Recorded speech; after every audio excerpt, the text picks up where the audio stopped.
So if Miriam were here, she would want to know what page we're on. We're on page 62. And she'd ask a lot of questions. Anybody have a question? I didn't have time to translate it into English, so I'll read it in Hebrew and then translate it, and we'll come back to it because we're going to skip around a little bit today. So the second paragraph on page 62 tells us something we already learned a lot about. That faith and trust, confidence, are the secret. They correspond to circles and straightness. And circles and straightness are probably two of the most basic concepts in the Arizal's Kabbalah. And there's many, many ways to explain them. We've explained many of them. Today we'll add one more that we haven't talked about until now, and we'll meet it again in chapter 8, this concept. That faith is like psyche, and confidence is like what we call the spirit. There's 5 different levels, or 5 different levels of the soul, and each one has a different name. Nefesh, Ruach, Neshama, Chaya, Yechidah, or psyche, spirit, soul, the singular, the living one, and the singular one. So psyche is the nefesh, you said? Right, psyche is nefesh. And spirit is ruach? Right. So it's nefesh and ruach. And one way of understanding these, again in chapter 8 we'll revisit it and explain it in a more historical sense, but one way of understanding it is in terms of each individual, that when we're born we have a psyche, and as we mature we receive the spirit. And as you mature even more, you receive the soul.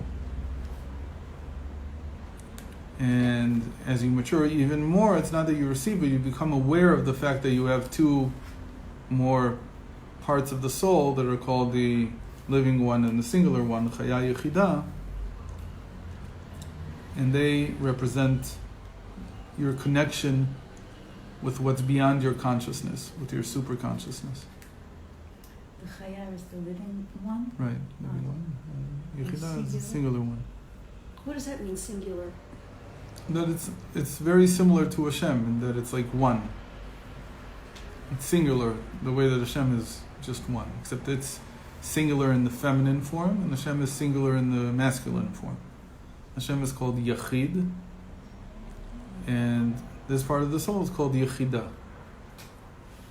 What was Chaya? Chaya was Living. Chaya is the living. But living as opposed to one, living one? Chaya. It means that it's life. It's like the name that Chava originally had. Right. It's like a source of life. It's a source of all life life force. So it's not just not all life, just mine. my Chaya.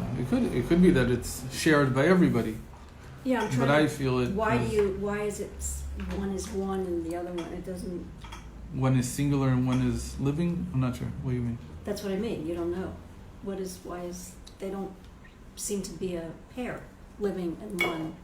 So first of all, they're very much a pair because both of them are they're beyond the consciousness. That I understand, but what makes them different? So one is more connected to me. That's the living one. That's the feeling that I have that life is coming down from somewhere to enliven me. In a certain sense, this is, as a person matures and he becomes older, he understands that each one of us is a manifestation of the power of life in the world. How old does it usually take spirit when you say mature?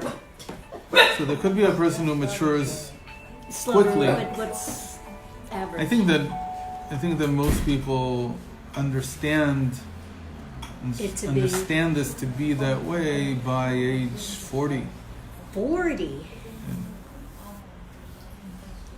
And maybe some people don't get it until a little bit later. And get more and more. Right. Hi. Hi. Come here, baby. She has enough trouble. She doesn't need you. Come on. Come on. Okay, so the little one is And then the older you get, the more you feel that this life is like an alien. It came from somewhere else and it will return. Meaning I came from somewhere and I will return to somewhere. and that's the Yehida. No, that's the chaya, the That's the feeling. Chaya. Okay. The yichida is more a sense that I'm in my very essence Mm-hmm. a part of God. Yeah. The chaya doesn't have so much an address, like where did it come from? Sort of just came from somewhere. But the yichida is more a feeling that I came from Hashem. In any case, usually the interesting thing is that all of the Kabbalah of the Arizal is based on just the first two. He doesn't say that there are constructs, and as you'll notice here, we haven't talked about anything beyond circles and straightness. That's all he has. So the circle is the psyche, and the straightness is the spirit. He doesn't even have constructs, meaning geometric constructs. He calls it straight like a line and circular like a circle. He doesn't have geometric constructs to describe soul even. The soul in that sense is not geometric even. There's no way I can relate what a soul is geometrically. By the psyche and by the by the spirit, there is something that I can use as a metaphor. That's weird. But when it comes to the soul, there's no geometric picture of it. It's like beyond the constructs. But these things make up the soul.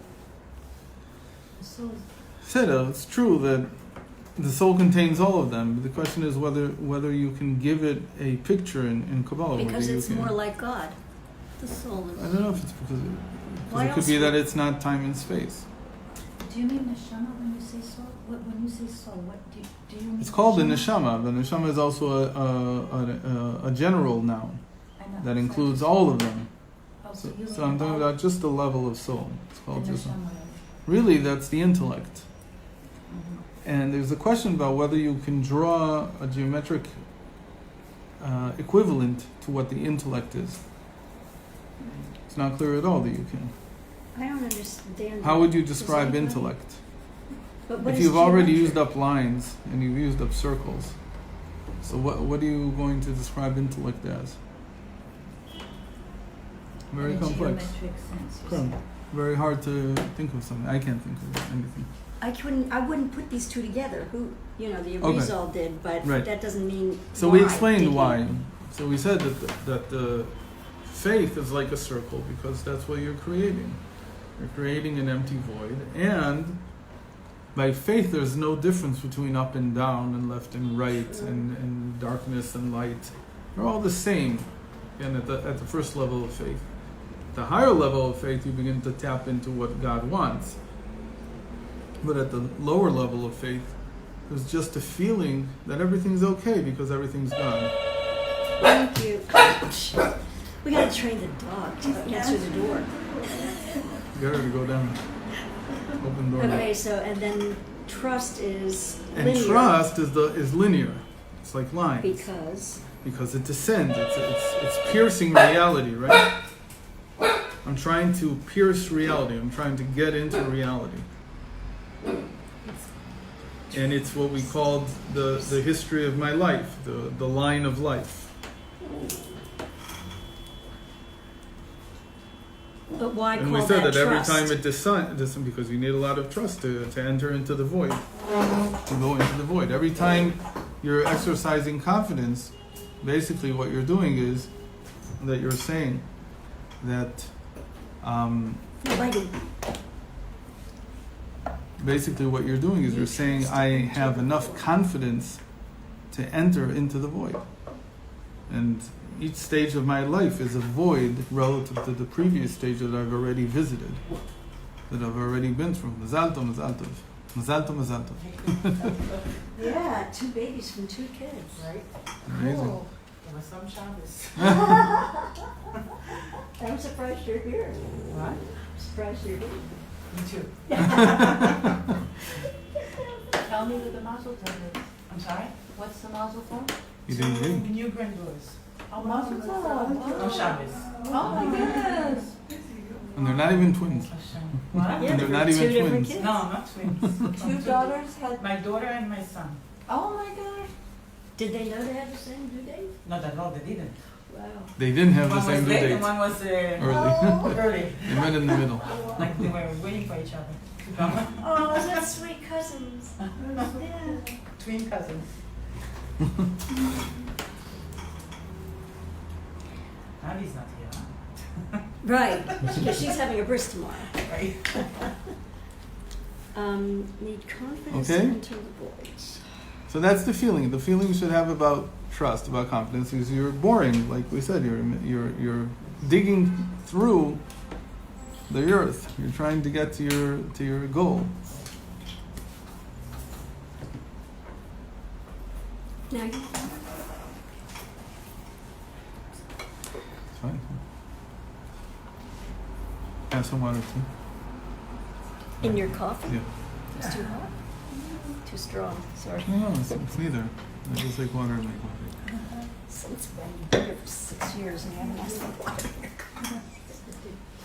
I always wait much longer until it cools down. Okay. So again, these are like the 2 parts. So what do we mean by mature? To have confidence, you have to be more mature. To have faith is a sign of being young. Oh. Wait a minute. You're trying to get us old people to have faith. Don't say we have to be young. No, what? Trying to get you to don't have want us- confidence. Oh, so we don't want to live with faith too much anymore. Yeah, you do, but it's from time to time. Aha. We said this a few times, that in this world we spend most of our time working on confidence. And to work, you have to have confidence. Confidence that you can move forward, that you can. And from time to time, you have to take out a circle, like we said, a circle of faith. And that circle of faith is like a what keeps everything going. Like we said, it's like using it to keep the line going, to keep the boring steady. So once you've carved out something, you have to strengthen it with faith. And when you're in faith, indeed you disappear to some extent. You're not really present there because you're working on faith. Okay, in any case, so we have these 2 concepts in the Arizal. And in a person, they mean being immature and being more mature. In history, as we'll see, they represent the 2 types of faith that Avraham and Noach had. That Noach was still relatively an immature type of faith in Hashem, and Avraham was able to graduate and to come to the place where he also had confidence, not just faith. His faith was greater than Noach's, and it allowed him to begin to work with confidence, to be whole through his work, and not to be whole because of his faith.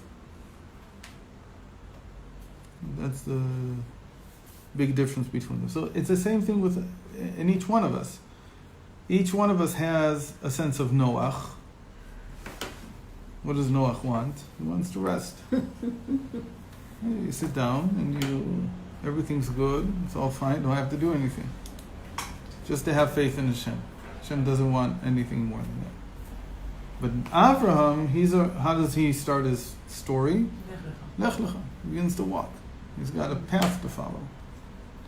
And to say that you have a path to follow is already a more mature version of yourself.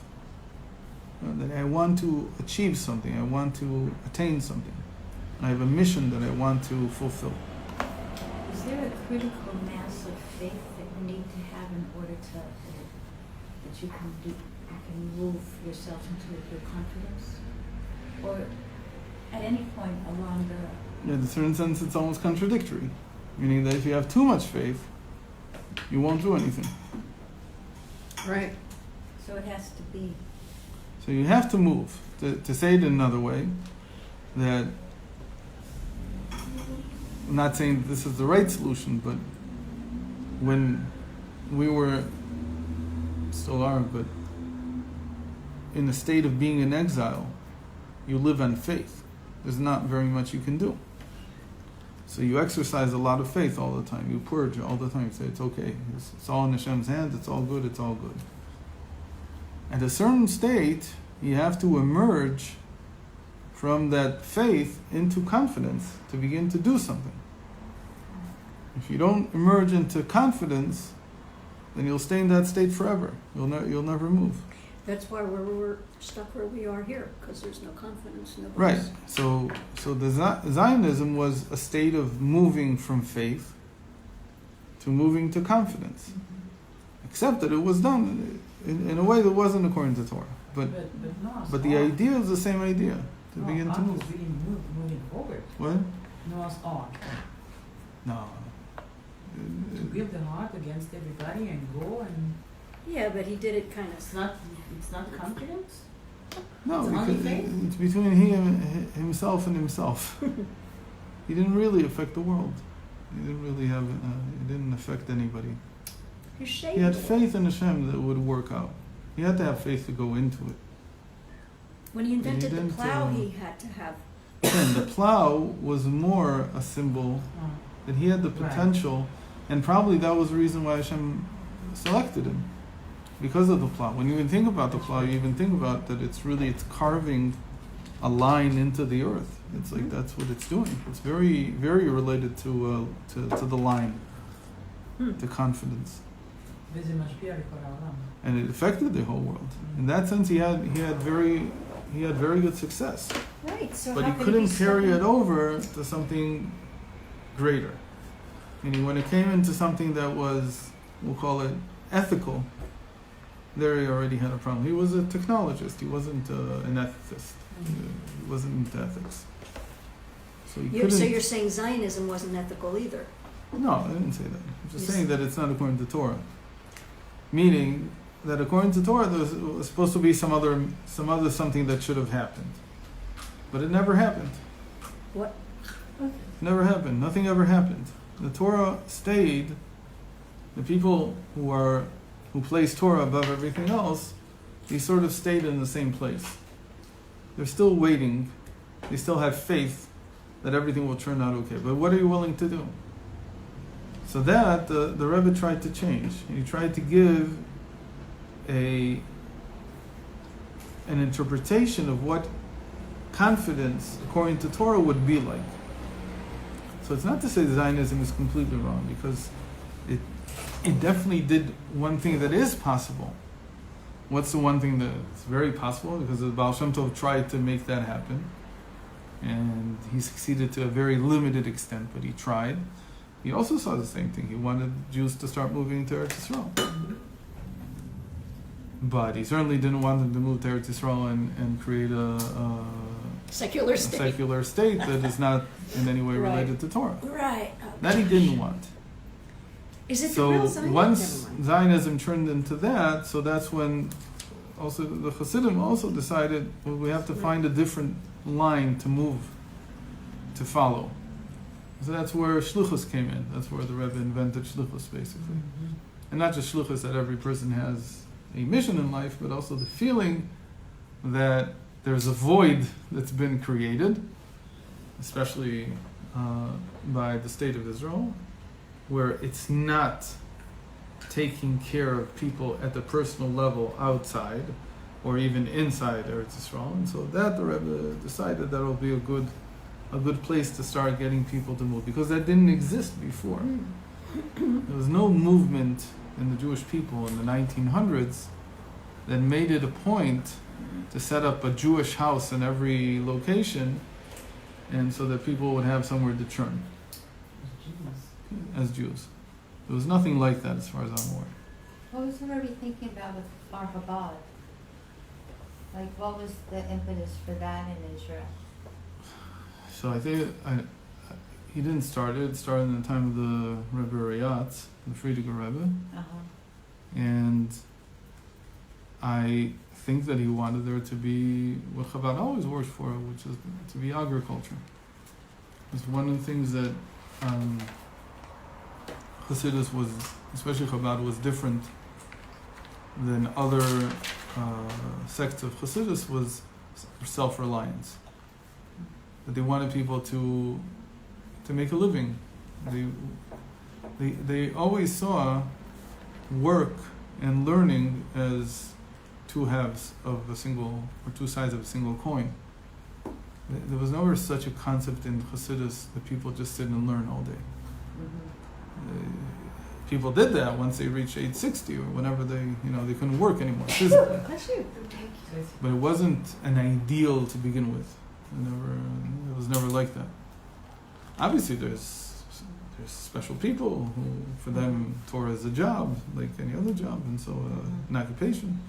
So obviously, they dedicate most of their time to Torah, like a person would to their career. But everybody else would learn a few hours a day, an hour, 2 hours, whatever it was, and they'd work the rest. So there was always a concept from the time of the Mittler Rebbe and on. Even the Friediger Rebbe tried, but it was all kinds of bureaucracy that he couldn't get through at the time. But from the Mittler Rebbe and on, Chabad was always, the Chabad Rebbeim were always interested in sending people up as farmers. So I think it was no different in this sense. And it was very much needed at the time in Eretz Yisrael for there to be, that in 1955 or 1954, whenever it happened, it was considered, where Kfar Chabad is, it was considered Fedayun land. Fedayun were the early terrorists. They were just Arabs that lived in Lod or wherever. And they killed a few Bachrim there. There was the kibbutz is called Mishmar Chamisha. And the Beit Dfus, the vocational school in Kfar Chabad is named after them. So there was a big deal. And I think it was 1954 or something like that. So it was very much an act of settlement and of work. So it was active confidence, basically. For Chabad Hasidim. Right. But before Chabad, Maimonides, there were people who worked. Sorry? Maimonides was before Chabad. He worked. Maimonides is before the Beis Yosef. The big change occurred in the time of the Beis Yosef, in the time of Shulchan Aruch. We're talking about the 16th century. And he made a new ruling, and he said, I know that this ruling goes against everybody, including Maimonides, he writes it on the page. He wrote it, he has a running commentary on Maimonides called Kesef Mishneh. And he writes in the Kesef Mishneh, where Maimonides says you're not allowed to take money for Torah, he says, yes, but now not only are you allowed, you have to. And he says, if you don't take money for learning Torah, meaning that if you don't allow people to build their life, their career around Torah, there will be no Torah. So he says, I'm changing the rules completely on how you learn Torah. And it's a mistake that even great rabbis don't know. They don't know that this is one of the areas in which the ruling has changed. Of course, you can say, I don't follow the Beis Yosef in this, but I've never really heard anybody argue the contrary. The mistake that's made is people go back to Maimonides and say, Maimonides says you're not supposed to take money for learning Torah. You're right, but Maimonides was in the 11th century. And the Beis Yosef is the 16th century. After 500 years passed, there was no other option. In the modern world, if Torah doesn't become an occupation, if it doesn't become something that a person can make a living from, nobody will become an expert in Torah. Because you can't do it all for nothing. It just won't work. So that's called the Second Torah Revolution. All right.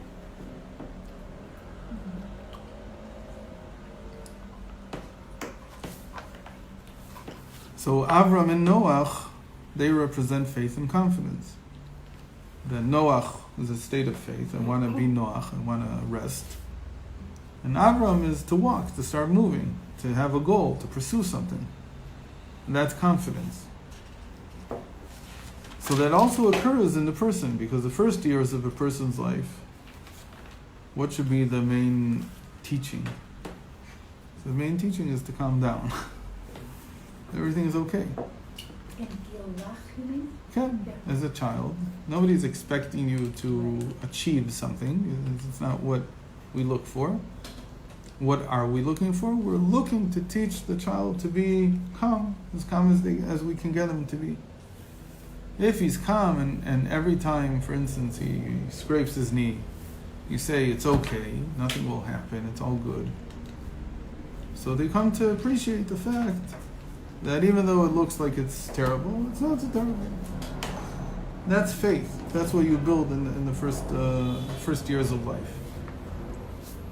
But after that, after a certain point, we say, ben esrim lirdof. When a person is 20 years old and from 20 years old and on, he pursues. So what's he pursuing? He's pursuing a career, he's pursuing money, he's pursuing a wife, he's pursuing a family. He has a lot of pursuits now. And these are already based on confidence. So basically, until you reach the age of 20, you're not really talking about confidence yet. Of course, before that, you could do it in school, that a person is pursuing finishing something or learning something or being better than other people, whatever it is. So these are already pursuits. Another way of explaining this is that igulim circles represent a state of habit. Habitual. So faith in that sense is habitual. It's not innovative, it's a repetition of the same thing. If it's like nefesh, if it's like the psyche. The psyche, like the body, loves habit. The more habit there is, the better it is for it. The better it functions. So that's why you try to give a child as much consistency as possible. So every day looks the same. For an adult, it might look like that's boring. But for a child, that's exactly what they need. They need structure. They need patterns.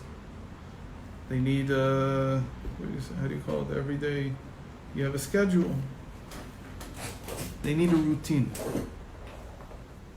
So routine is already is a state of being infantile, let's call it, immature. That's what keeps you going. It's okay, because at our root, we all have a child inside. So the child needs a routine. You keep the child happy by having a routine. That's where it goes wrong. And that's also the animal soul. The animal soul builds itself a lot on routines. Right. The more you can give the animal soul its routine, the happier it is. Has there anybody just learned that there's something wrong with this mechanism? It goes on too long, or it's not? What do you mean? There isn't a conscious effort to go in there, and you need a routine. But then, what's the transition? How do you get a child to transition? What do you teach them? What kinds of schooling? What do they get to learn that they can't just rest on their laurels? That seems to be a very important, pivotal part, that we get comfortable with that, and that's why it's so hard for us to change and grow. What that seems to be a Responsibility, no? yeah, you give them responsibility, but way before their 20s. Yeah, of course. Started bar mitzvah. By the Give time responsibility for all. by the time you're in the teens, you have all. So that's what the mitzvah we're supposed to. That begins to give a person direction. Begins to give a feeling that I need to achieve something. But how many 13-year-olds really do that? Well, so for instance, They all when do. you give them a tefillin, or you give a girl Shabbos candles, whatever it Okay. is, that's already an example kind of a direction. Even though the mitzvot themselves are like circles, because they're built as routine. But at least in the first stages, before you've built it up as a habit, before it becomes a habit, it's certainly an accomplishment that you learn how to put tefillin on every day. Afterwards, it's keeping up the routine. That's something else. But wouldn't it make more sense to teach them to love their neighbor more than putting on tefillin? It's I- very what- hard to know when you finished. Finished when what? you succeeded. How would you measure success there? That's why they don't teach them that instead? No, it's taught, but it can't be. I don't think it Measured? can be the basis for what does it mean to pursue something. If you come and you say to somebody, okay, to pursue means you want to go help other Jews with something. So maybe that he can wrap his head around. Okay, Just to Whatever. say I'm supposed to love, You have okay. to show it. I think it's too abstract. Okay, fine. I'm just thinking of And trying it has to turn into something more concrete. Like all confidence. Confidence has to become something concrete.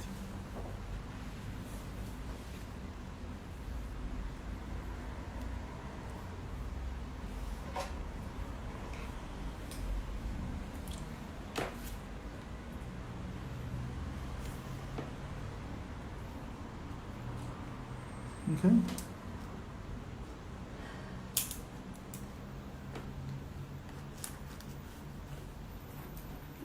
It's funny how she falls asleep that way. Yeah, that's what puppies do. They just She had a hard time biting everything. What are you doing? Yeah, you should see Effie's class. It's horrible. Why? She's good for you. By the time Effie gets here, she's all over the place. She has a lot of faith in me. She's working on circles. If you could see her dreams, she's jumping through hoops. Yeah. So if you, I mean, if that's the image, it's very clear that when you blow bubbles, that's what you're doing.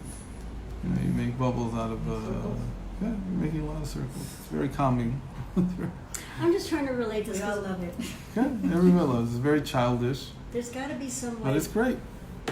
that gets children or infantiles or immature over No, the see, hump. that's the whole trick of building an adult. Building an Is how do you create staggered levels of accomplishment, of direction. I mean, you have to stagger it. You have to find a way to do it gradually. So it's I mean, part of it's innate, but part of it is also educational, from education. Right, I and mean, it's not structured real well. Every routine in the beginning is educational. It's like full of confidence, Mhm. because the beginning of every circle that you're going to make is a line.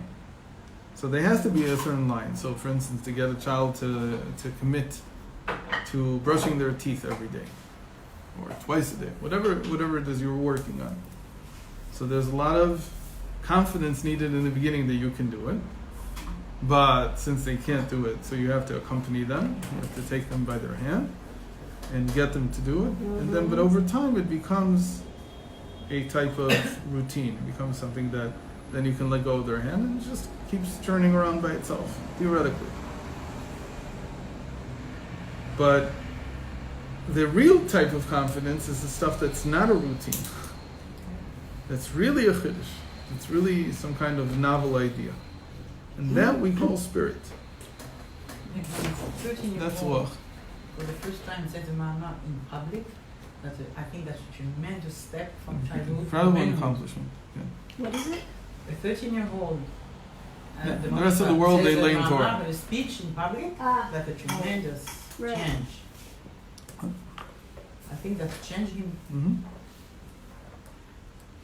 So these things are all, coming into adulthood. And by women also, there are these things. Is it, if it's speaking in public, or is it feeding people in public? Okay. The first time that something that I made is presented on the table for everybody's consideration. And seeing the result and feeling how did this impact everybody. That's confidence. You need confidence to be able to do that. Because Sure. you don't know. Maybe I like it, but the person who made it likes it, but because you always like what you make. But maybe somebody else is not biased like me and they won't like it. So it takes a lot of courage to go and do that. So these things, whatever they are, it doesn't matter. They represent, confidence represents maturity. To the point where, like we said by King David, he says, I'm so confident in myself that he says to Hashem, don't help me. I'll get along without you. What he means to say is, I know that you do everything, but let me feel that I conquered my enemies, because that's how I cleanse myself. Remember that, what we learned from the Mitzvot Tishrim. That's how I make sure that I have no unconscious cravings that I'm not aware of. Remember, we said that every time that I want something negative, even if I didn't act upon that craving, it leaves a blemish inside. And that blemish becomes my unconscious, part of my unconscious inability to trust. To Did you have say trust that in sentence? myself. Unconscious Can you say in. that whole sentence again? Every Yeah. time I want something. Let's say I have a craving to do something that's not permitted. And I Okay. control myself. And I don't do it. But I didn't cleanse out the craving itself. Even though I never did it, it leaves a blemish on my unconscious. Even if it's permitted. And I'm carrying. If it's permitted, it's not so. The main problem is things that are that are prohibited. So Cleanse it, it means to do tshuva on That's the right. So thought it means that- to do that- tshuva on thoughts. That's what Chazal say, that the thought of an avera is worse. It has more of an impact than the avera itself. Because when you do the avera, it's clear to you what you did. Here it is. It's in front of you. So it's easy to fix it. Relatively easy, because here it is. I see it. But when I only crave to do something and I stop myself, I have a tendency to say, well, that didn't really affect me. But say Chazal, no, that the thought of an avera has worse consequences on the unconscious and on your future than if you would have actually done the avera. It has a tremendous impact. And that impact, like we saw, the main impact is that you lose the ability to have confidence in your own actions. And you are forced, which is to have confidence in your own actions is netzach. It's to have active confidence is netzach. So you're relatively masculine. So it blemishes the covenant. What it means when it blemishes the covenant is it takes away your masculinity. And it doesn't matter whether you're a woman or a man; it's the same thing. Because masculinity here represents your ability to be true to yourself, to achieve what you want to achieve in life. What if you do it? Wait, this doesn't make sense. Is it a more masculine trait, confidence? Yes, It is, yeah. much more. As you get that from your father, right? More than your mother, or is it? Or No, it's because it's masculine in the sense that you're conquering the world. You're doing something to change reality. You're making an impact on reality. The masculine makes an impact on reality. Like we said, like Noach plowing, creating the plow, inventing the plow. What are you doing? You're changing reality. You're terraforming. Okay. It's the early form of terraforming. Make an indent in the land, and suddenly you see that you can plant things, which you didn't know before. You didn't know there was such a thing as planting. You thought that all you could do was scatter seeds around and see whether they somehow grab hold of the ground or don't grab hold of the ground. So these thought patterns have a huge effect on our ability to move forward. As we know, we buy into them, they rule us, we're totally convinced of them. So we know they're there, we try to change them, it doesn't work. We have to create some So now I lost you void. a little from the beginning. What do you mean by thought patterns? Well, If you don't do these- it. These thoughts Oh, that these- we have, yeah, that you've been talking about residue so from well, these. the residue that's there, Mhm. that's holding us back. Right. So how do we shift them? Mhm. We totally believe them. Again, They're they ruling become us. unconscious. They remain in the unconscious until you bring them out. And when we bring them out, we believe them. What that do we you mean? need this taiva, or we want this taiva. Oh, why? To bring them out is not to reveal them. To bring them out means to get rid of them. To get rid of them. To get rid of their impact, what they left on my soul. And how do we get rid of That's that? tshuva. That's exactly tshuva. It's So we exactly have to to be come out aware and of them. okay. You become aware of the fact that something's holding me back. Okay. What's holding me back? There's nothing holding me back because of where I don't have any averus. I didn't do anything wrong. I did tshuva on everything that I know. So says the Ramchal, you need to do tshuva on things that you didn't do, that remained in your unconscious. But how do we know if you're in our unconscious? You feel it. You feel that something's holding you back, that you can only exercise passive confidence and don't have active confidence. Okay, so do we have to know specifically what it is, or we just Sure. admit that there's something holding me back? It must be in my unconscious. So you don't have to know exactly. But you The have whole to point of do it. unconscious is that I'm not aware of it 100%. What I Right. am aware of is that I'm being held back. Something's holding me back. Ah, okay. I don't need to know exactly what it was. It could be that I do, but I don't think it's material to the tshuva that you do over things that are hidden. So last week I tried to explain to people that's the main reason why you should be a therapist. Because That's the people that but- come. right, because the people that come are reflecting to you your unconscious. They're revealing to your unconscious. If you can work on their issues, you're actually working on your own. You're Hashgacha pratit. right. So in that sense, what the Rebbe did is really astounding, because shlichus by the Rebbe means to help other people. It's to be a therapist. It could be sometimes you're only helping them physically, but even when you're only helping physically, to be able to help physically, it feels to you, for instance, somebody else asks me for help. So my first feeling is, how can you ask me to help you when I don't even know how to help myself? How can I help you if it brings out immediately in me the feeling that I don't even know how to help myself, so I can help you. I'm not talking about it in therapy. I'm talking about simple things. Somebody comes to me and says, look, I need help with some bureaucracy. And I think about it and I say, I'd really like to help, but if I really think about it, I have no idea what to do. I have no clue. Like, I know theoretically you're supposed to do this and that, but I guess you've done that and that hasn't worked, so I don't know what to do. I don't know what the next stage is. This is exactly where I'm stuck. So, what am I feeling? I'm This is the feeling the resistance. blemish from the times where I wanted to do something wrong and I didn't do them, but it made me not true to myself. What does it mean to be not true to myself? How can I say I don't know what to do? How do you know what to do? How does anybody know what to do? How does anybody know what to do? One of two ways. I don't know any other way. You ask somebody else who knows. They tell you this is what you need to do. Or you go and you try until you're successful. Certain things in bureaucracy. Again, somebody comes and says to me, I need help getting, I don't know, some ishul, how do you say ishul? Some permit, License. some license from the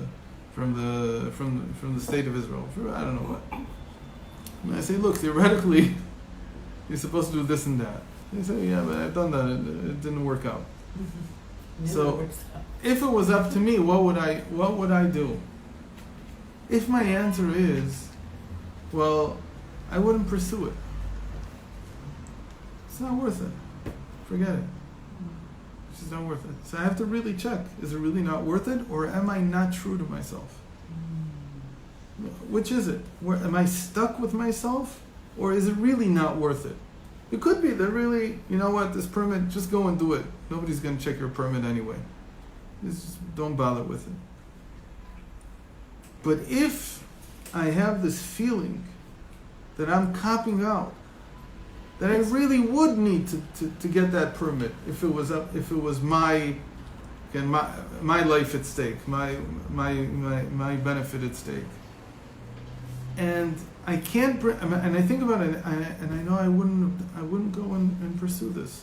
So I have a hidden evil inside, a hidden blemish in my unconscious that's making me untrue to myself.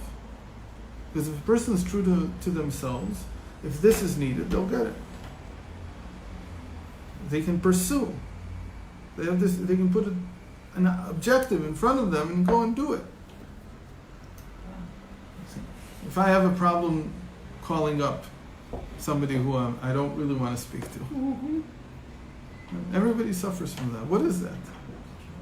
If it's for them, say, I don't call them up. I'm a lazy whatever. But if it's for me and I won't call up, so that means I'm not true to myself. It means I'm copying out. It means I'm lying to myself. Where did that come from? It came from this hidden blemish that's in my unconscious. It's not permitting me to pursue my own goals. If I'm a procrastinator, if I have ADHD, which I do, all these things, they come as a result of having lied to myself at some earlier point and wanting something that even though I didn't do in the end, the impact, the residue remained inside. That I really do want this. And it's an unfulfilled need that's sitting there. So I have to get rid of it. How do you get rid of all these things? You do tshuva. That's the general idea. But to do tshuva here is a little bit different than doing tshuva on something that You did. that I did because I didn't do anything wrong. It's just the residue there is making me feel unfulfilled all the time. Okay. So I need to find a way to undo that, undo the undoing. Okay, it's very hard. So comes Rebbe and gives me an incredible piece of advice. He says, "Go and pursue this for somebody else, and Hashem will, by Yeshgacha, give you the chance to meet people that have exactly an issue with what you have an issue with." That's what therapy is about. That's why it's a gift. There's a book like that called The Gift of Therapy by Erving Yalom. But it really is a gift because Hashem is giving me an opportunity to cleanse myself by pursuing something for somebody else. And I vicariously solve the problem for myself also at the same time. Or at least now I know how it's solved.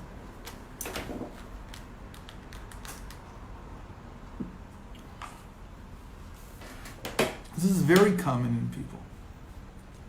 It used to be when I started seeing people that everybody came with problems. Now Psychological problems.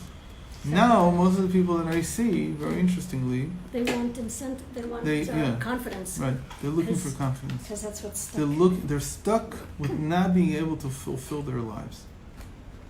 And I learned from that that's where I'm stuck.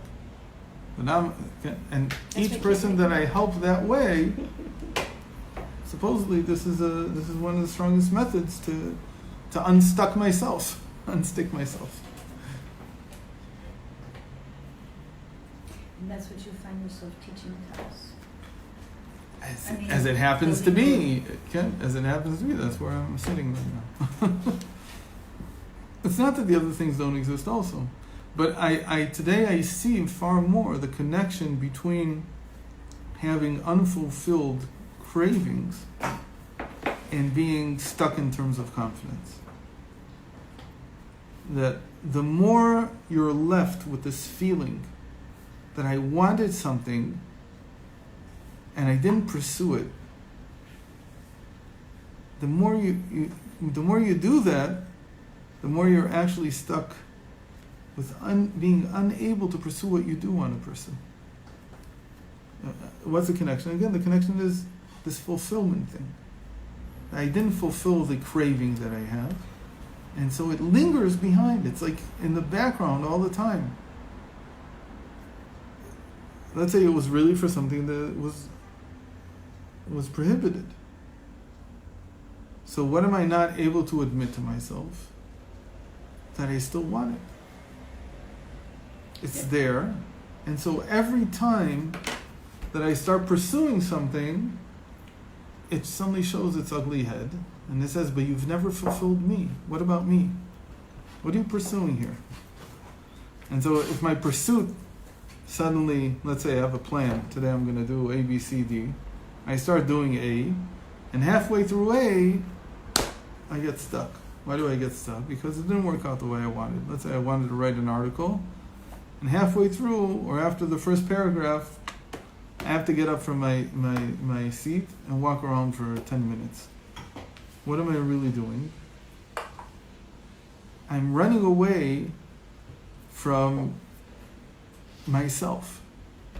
Because what's inside me? This craving to fulfill something that I gave up once. And it's still there in the background. I don't think it has to be something bad. I Yeah, think it could be could something be something good that's too. not bad. Could be. Because the tshuva you're doing isn't because you were thinking of a sin. The tshuva you're doing is to stop being untrue Right. to yourself. So that's- so it could be either. So we talked a lot about this in rectifying the ego, that the sin, you don't have to actually do something against what Hashem says. It's enough to have satisfaction. Mm-hmm. That itself is probably the worst thing, because if you're looking for satisfaction and you didn't get it, that's the same thing as looking for a sin and not doing it. Then how could King David could have asked the Shem to let him Because feel? he's the most shuffle. He says nothing belongs to me. But he wanted to feel it. He wanted to. He said. So he has a tiny bit. That tiny bit, he says to Hashem, don't help me at all, because I need to get to that Right. little tiny bit at the out end. of me. Oh. Good.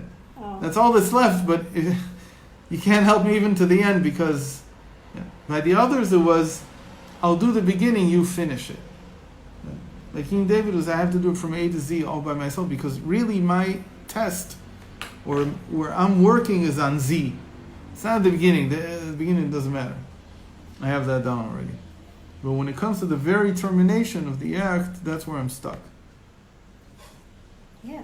Because I still had a little tiny gram, an ounce of needing satisfaction from what I did. We were all sitting here saying, yep. Can a human not have a zero of it? No. I said it holds you back, and you cleanse it through confidence. It's impossible not to have. Right. There's always something going on. Cleanse it through confidence. So if you have the We see that confidence- when he did do a sin, an actual sin, his worst sin out of everything, Right, Bathsheba. apart from Bathsheba, Was the not his sin. thing Sending that her husband. thing that he himself saw as negative. He said it himself. So when he tore a garment from Shaul. Shaul was asleep with his warriors in a cave. And David came and Yoav wanted to kill Shaul at that moment, and David said, "No, we won't touch him. He's anointed by God." But to show Shaul that he had The opportunity, he tore a piece of his garment off. He needed to have. And then that when it was satisfaction. 62, 8 years before he passed away, it says that he wore clothes and they didn't warm him anymore. So the explanation usually is that, again, this is prophets, so you have to look for something a little bit more symbolic. They didn't warm David anymore. That what it means is that no matter what he tried to invest himself into, he didn't find meaning in it. He couldn't find warmth in it. He didn't feel attracted to anything. Nothing did it for him anymore. It wasn't about warmth in the literal sense. That's all. Because it was nothing was appealing anymore. But the thing that he did wrong was that he wanted the satisfaction that Shaul would know that he could have killed him and he didn't. Right. He was looking for that satisfaction. So what did that mean, that as he got older he wasn't getting That's like saying that he Right, left he wasn't getting. left that's what he a was blemish cursed with. on his unconscious. Right. It's the show. I now have the satisfaction. It's very deep what you just said. It's the show. He wanted the satisfaction of Shaul knowing. It's like, well, we talked a lot about what satisfaction is. Satisfaction is that other people know what I did.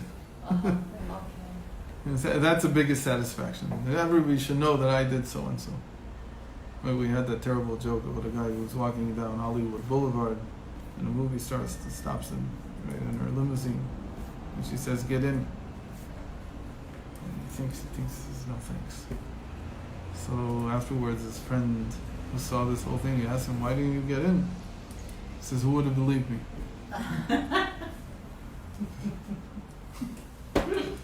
If nobody believes me, what do I care? It's not the act itself. It's not killing Shaul himself. It's that everybody knows I could have killed him. So that left him with a feeling that there's nothing I can pursue. There's nothing. There's no meaning anywhere. I can't be true to myself. You mean he admits that it's satisfaction that drives him, and if he can't have that, I don't know if he admitted it, but by his actions, you see that what he's looking for is some feeling of satisfaction. What would have been a rectified way of going through that? He went in. He told Yoav, he's anointed. We don't touch him, and left. And that's it. Shaul doesn't need to know. Right. That whole bit of leaving his mark like graffiti. I was here. That's the satisfaction, and that's what leaves the blemish. Maybe that's why it's called a blemish, because really what you're doing is you're marking your territory, as it were. So you mark the territory, and it marks you. So you get rid of it by working with somebody else.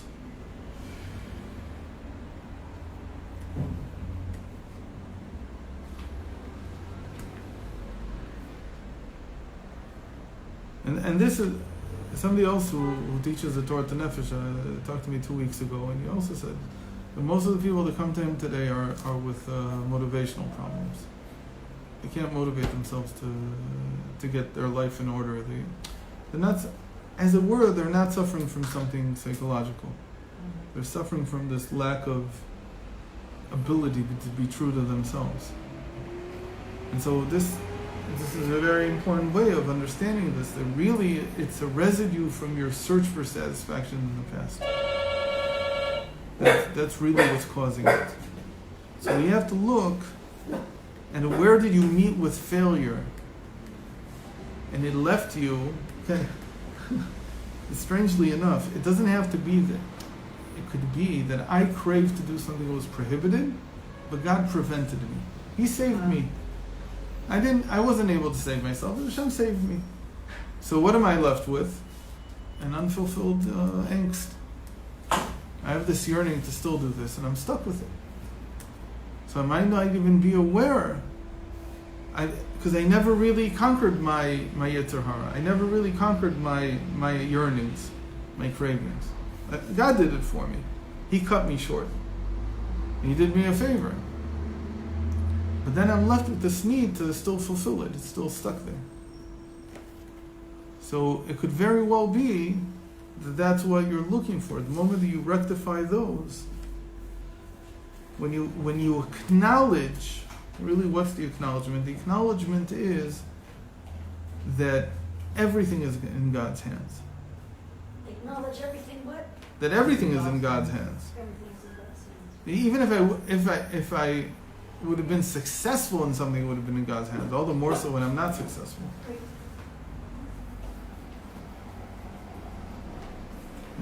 The blemish becomes conscious, or not No, really? it remains unconscious.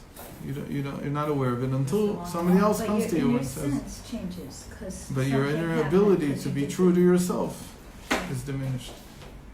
Just only by doing something for someone else that Huh? you can cleanse it. Only by doing something Right. for someone else. It seems that way. Can it be an animal? Maybe. I don't know what it means to be true to myself. No. What does that mean? I mean, that sentence. I have a mission and I want to fulfill it. And I'm being thwarted. And I'm thwarting myself. I'm thwarting myself. I'm not letting myself succeed. In By- fact, I'm not even letting myself think about it, maybe. But I feel the frustration. But I feel the frustration that I'm not true to myself.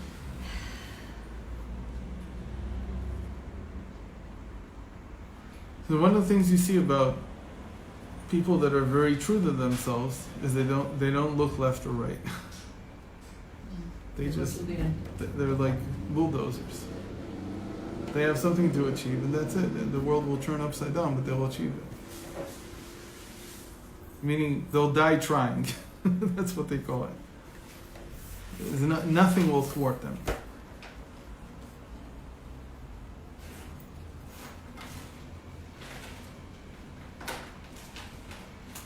So we talked about this a lot, but I'll say it again. That the tzaddik, what's the definition of a tzaddik? A tzaddik is somebody who I connect to as an example of somebody who's true to themselves. That's what a tzaddik is. A tzaddik is a person who's very true to himself. I am not so true to myself, so I need a role model, somebody that I can cling to. But it's much more than that. Really, I'm his circles. Every chassid of a tzaddik is like somebody who gives the tzaddik circles into which to extend himself. Oh. The circles into which he extends himself, they're his disciples. They're the people that follow him. And each one of them is an example of faith for him. They're lines. He's the line. He's the one who's penetrating them. They're providing him with circles. In a certain sense, they're strengthening his pursuit, his conviction. Because it's like we said, that faith all the time, it strengthens my progress, the hole that I'm boring, making into the earth. Don't eat that. But really what he's giving me is he's giving me faith. He's not giving me confidence, he's giving me faith.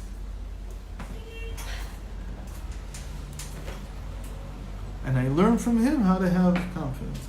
I see from him what it looks like that a person has a goal. And it's not even really a goal. That's the interesting thing about it. Sometimes it's just true to himself, even if this goal is not at all clear. There might not be a final goal in what he does. It's just that he's always true to himself. So that's what it means to be a mature person. So until you're able to embrace confidence, you're really not mature yet. You're still a child. And like the prophet says, it could be that it'll take 100 years until you mature enough. Could be the first 100 years of her life you'll always be just in faith. Well, we mature in different areas. Some areas we're mature, some areas we're not. Okay. As we grow, right? Apparently it's complex. What? Apparently it's complex. Yeah. But in general, you still understand this, whether I'm really being true to myself or whether I'm being pulled along. Oh. A person who's true to themselves doesn't get tired. What? There's no reason to get tired.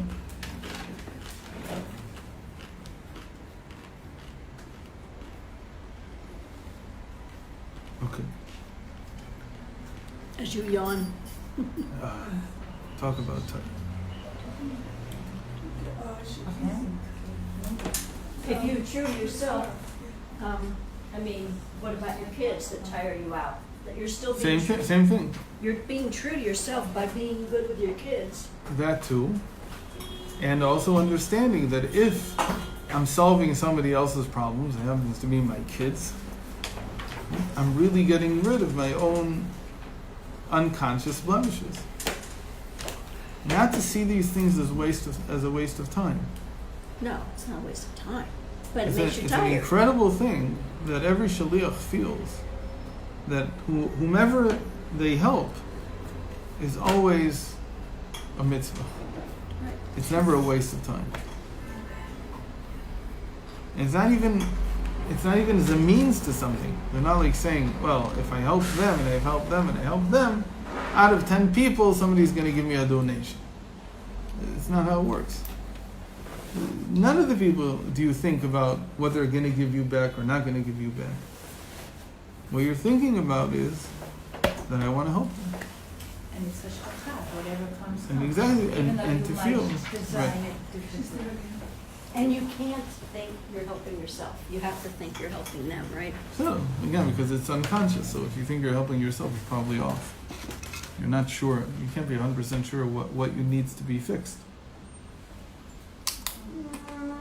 You can't be 100% sure what you need to be fixed. Because it's unconscious. You see it through them. How do you get to make it conscious? You don't need to make it conscious.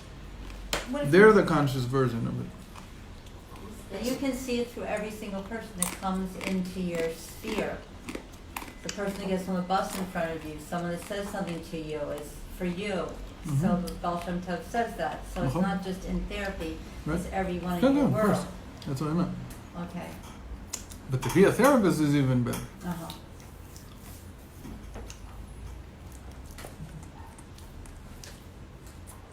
So what about all psychotherapy and looking into trying to figure out all your issues and all that?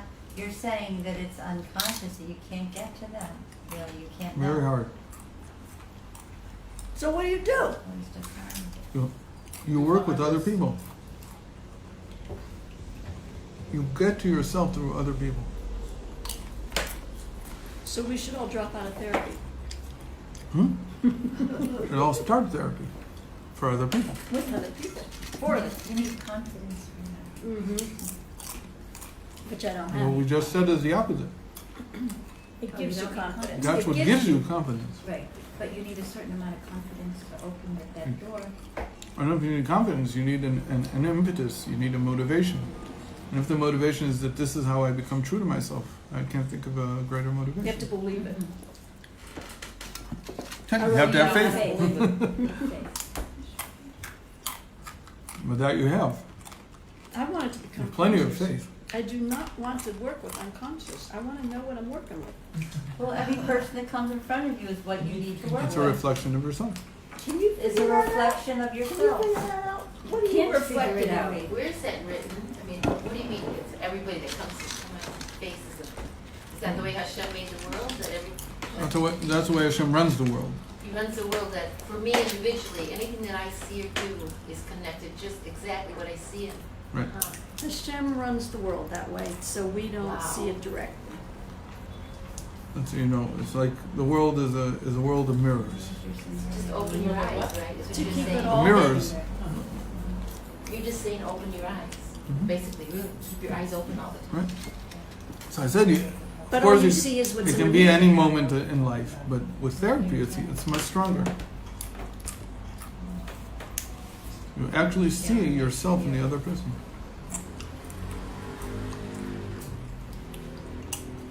Or put it this way, until you see yourself in the other person, you can't help them.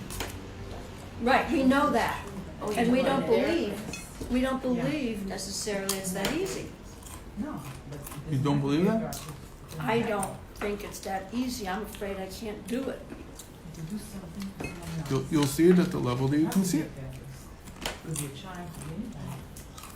Okay, so we see it at the level we We can see it see at, which means maybe not very much, but we can still do tshuva on an intellectual level, that it's, this unseen stuff is there, and we want to connect with Hashem and have Hashem take care of it, so we can move forward. Mhm.